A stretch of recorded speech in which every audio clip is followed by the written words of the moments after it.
Welcome to the online lecture series of turbo machines. Here is Professor Lakshman Mane.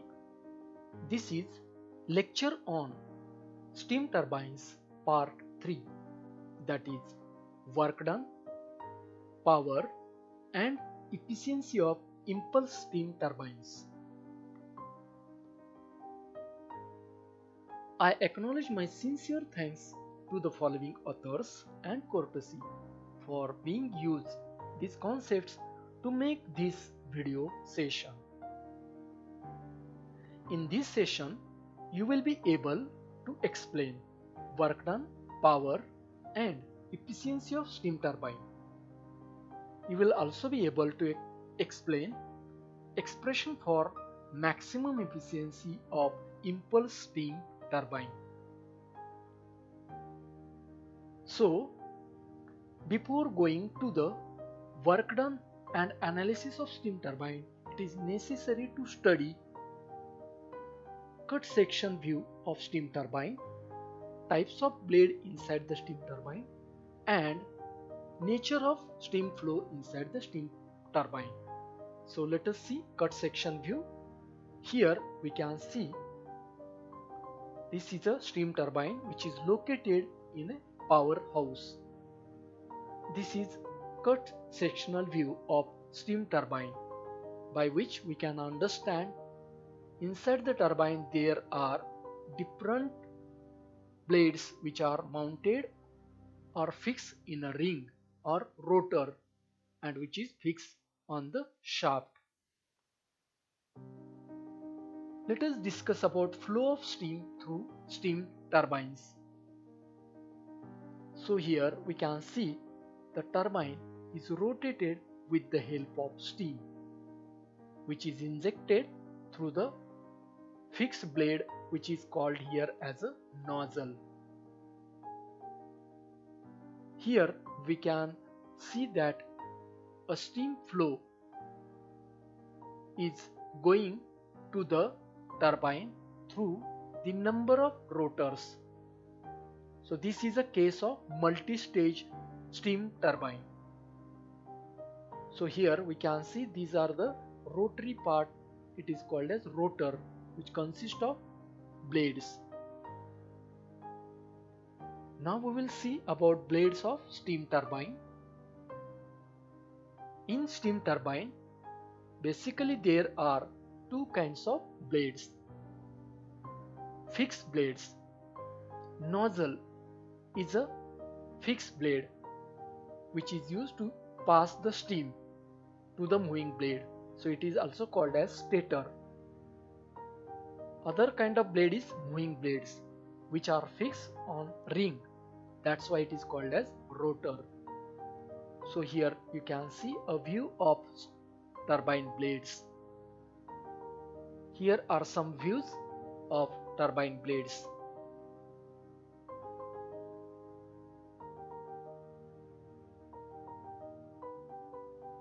Here we can see that these blades are especially of aerofoil shape.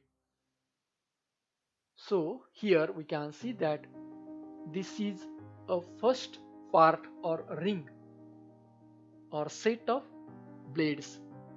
It can be used as a stator, means this passage can be used as a nozzle. This is a second ring of the moving blade.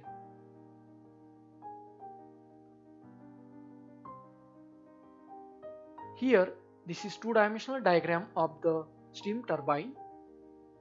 So longitudinal section through upper half of steam turbine is shown here. This is a set of nozzle followed by ring of moving blades, and this is variation in pressure and velocity during steam flow through the turbine.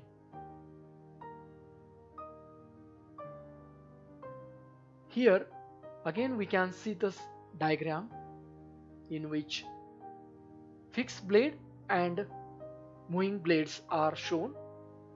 In fixed blade, pressure decreases, we can see over here this blue color line, and velocity increases.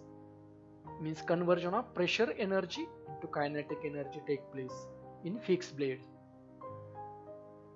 In moving blades, we can see the pressure is not changing and velocity is decreasing. So here is conversion of kinetic energy into mechanical energy. Now we will see in detail pressure and velocity distribution of impulse turbine. So consider a jet of steam passing through the turbine. So here we can see this already we have discussed now. This is the first set of nozzle and this is moving blade. This is the pressure and velocity distribution. So nozzle are fixed blades in which pressure falls from P1 to P2. In moving blade, velocity is utilized to convert into mechanical energy. Now we will study velocity diagram for moving blades of impulse turbine. So we know that this is a rotor. One of the moving blade is shown here. So this is a direction, that is tangential velocity. So with the help of this we can study velocity diagram. So this blade we can draw over here. This is inlet point, this is outlet point. So velocity triangle at inlet, velocity triangle at outlet. Now we will see parameters. Inlet tip parameters are absolute jet velocity V1, whirl velocity, that is horizontal component. This is flow velocity component, relative velocity, blade velocity, angle made by jet, absolute jet velocity with direction of motion, and angle made by relative velocity, theta. Now similarly outlet tip parameters. Here in this case beta is a guide blade angle at outlet and phi is vane angle at outlet. Now we will see tangential force on moving blades. Already we have discussed about the diagram. Now to calculate the force we use Newton's second law, that is impulse momentum principle.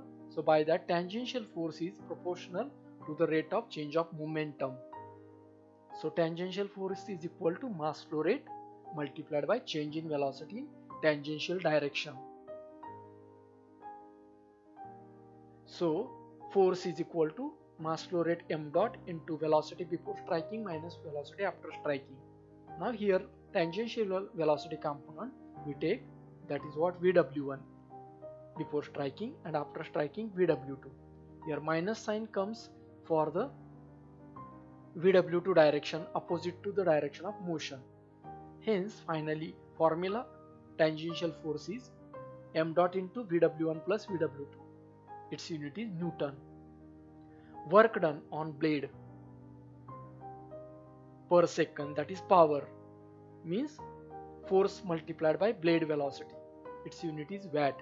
This formula is applicable for beta angle less than 90 degree.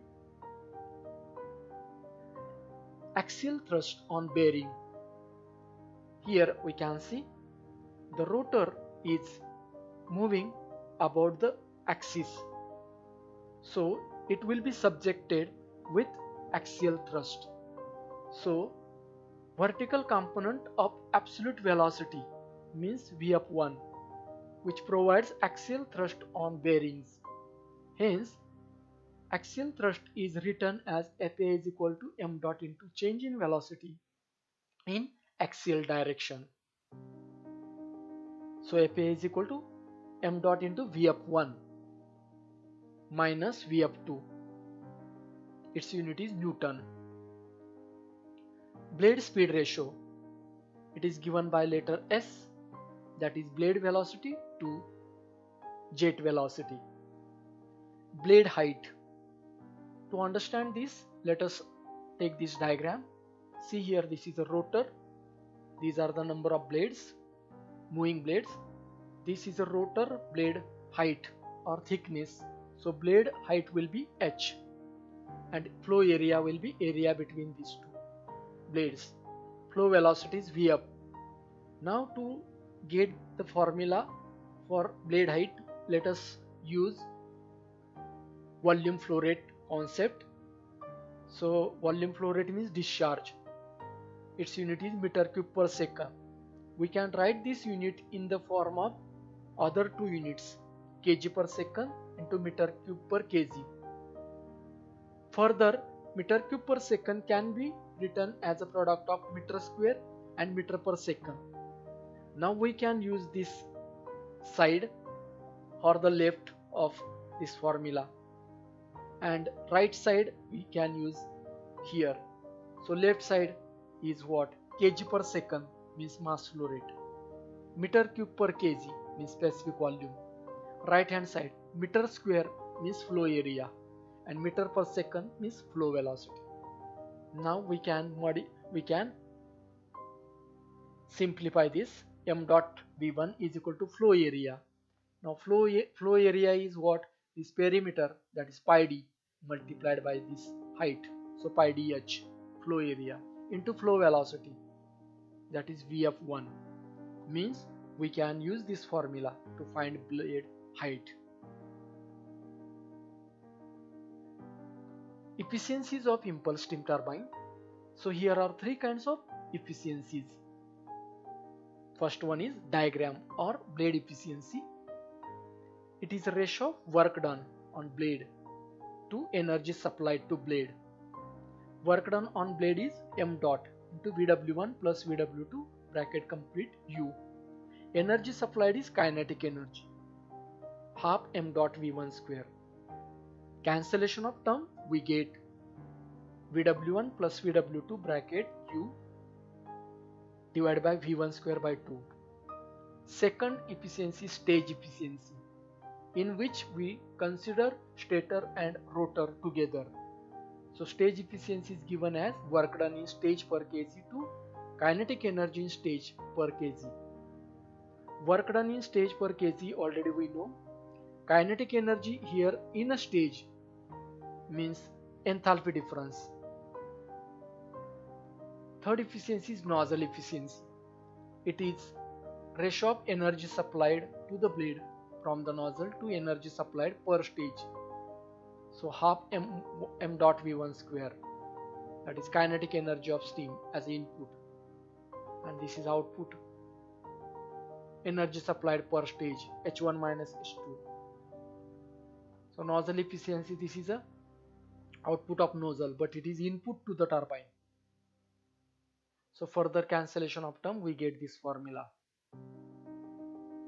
Now there is a relation among these three efficiencies. We have to prove this.